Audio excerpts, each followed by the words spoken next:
Ya Rasulallah, Ya Rasulallah.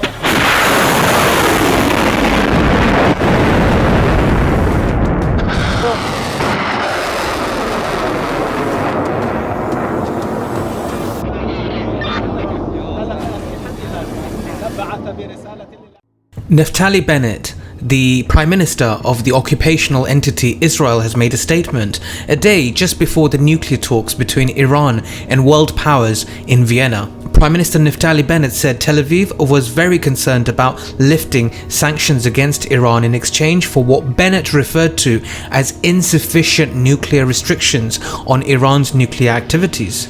What's interesting about his speeches, he said it's a message he's sending to the Americans and the other countries negotiating with Iran.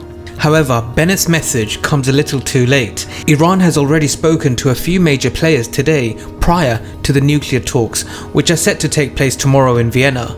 Iranian negotiating team have already had expert-level meetings with the heads of the negotiating teams of Russia, China, and Enrique Mora, Deputy Secretary General of the European External Action Service. The fact that Iran has already had a chat with Russia and China today clearly shows a start of a new political alliance in the Middle East, and these three countries are capable of forming a powerful anti-American alliance in the region, which could result in the US pulling out from the region or even igniting a new war.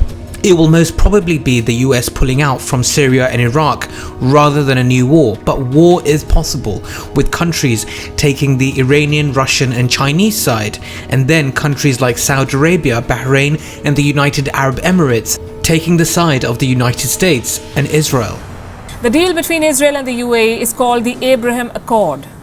It's been brokered by the United States. Israel and the UAE have no diplomatic relationship. They do not recognize each other. Their leaders do not talk to each other. All of that will change now.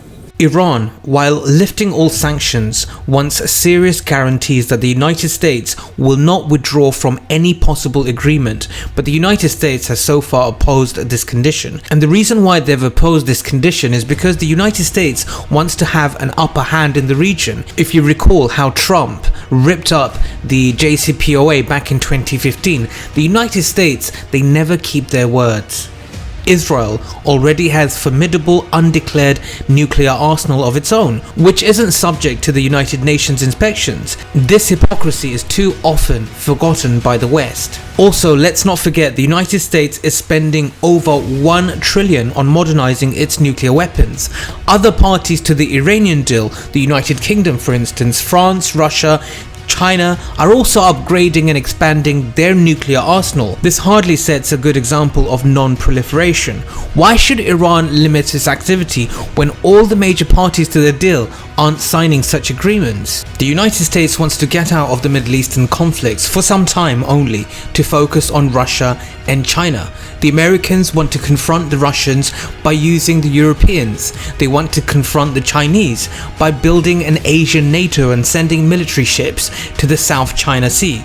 But the Russians and Chinese now see a perfect opportunity in this Iranian nuclear talks to keep Americans in the Middle East and fight them there rather than escalate tensions near their own borders. Arab allies of the United States and also allies of Israel right now, due to the 2020 Abraham Accords, are dependent on the United States for security.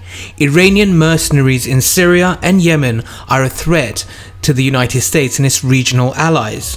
Although the United States is no longer dependent on oil from the Persian Gulf, any long-term disruption there could erode the global economy. There's also concerns that Iran's nuclear advances could trigger a regional nuclear arms race, with Saudi Arabia seeking nuclear weapons. It will be interesting to see what happens with the talks in Vienna. The situation is serious, as Israel's foreign minister is in Europe right now for discussions with British and French leaders before the expected resumption of talks tomorrow. If the United States decides to lift sanctions on Iran, will Israel decide to unilaterally attack Iran with their newfound Arab friends in the Middle East? Will the Arabs of the Persian Gulf allow Israel to use their land as a military base to attack Iranian nuclear facilities?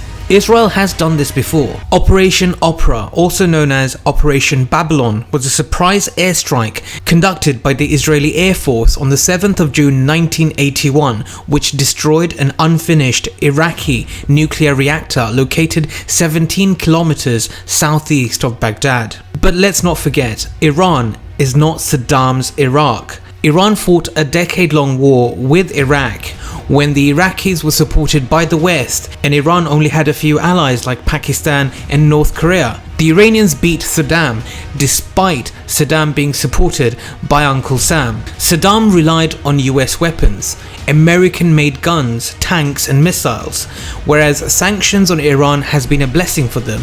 They've become self-sufficient and have created their own tanks, missiles and drones. به توفیق الهی نه ما دنبال جنگیم، اونا هم به صرفشون نیست که دنبال جنگ باشن، میدونن که به صرفشون نیست. ما هم که خب اهل ابتدا به کار نظامی نیستیم، هیچ وقت نبودیم، الان هم نیست. مذاکره سمه برای مذاکره ما و آمریکا تا وقتی آمریکا این نیست که الان هست. تعبیر امام تا وقتی آدم نشده، امام اینجوری در میاد. سم با این دولت کنونی یه سم مضاعفه. Iran possesses the largest and most diverse missile arsenal in the Middle East, with thousands of ballistic and cruise missiles, some capable of striking as far as Israel and Southeast Europe. For the past decade, Iran has invested significantly to improve these weapons' precision and lethality. These developments have made Iran's missile forces a potent tool for Iranian power projection and a credible threat to the United States and partner military forces. If America wants an unstable Middle East and the United States and Israel want to use their pawns against Iran, then let it happen. But before they do, they better listen to a story. A story that begins in the desert. A very long time ago, Husayn, the grandson of Prophet Muhammad, peace be upon him, was cut to pieces by the cruel tyrant Yazid. Husayn became a martyr, the master of martyrs, sacrificed himself for free men against oppression. For centuries, the Persians have been taught to see the world through this battle. And if there's any attack on Iran, the story of Husayn may shape the lives of all of us.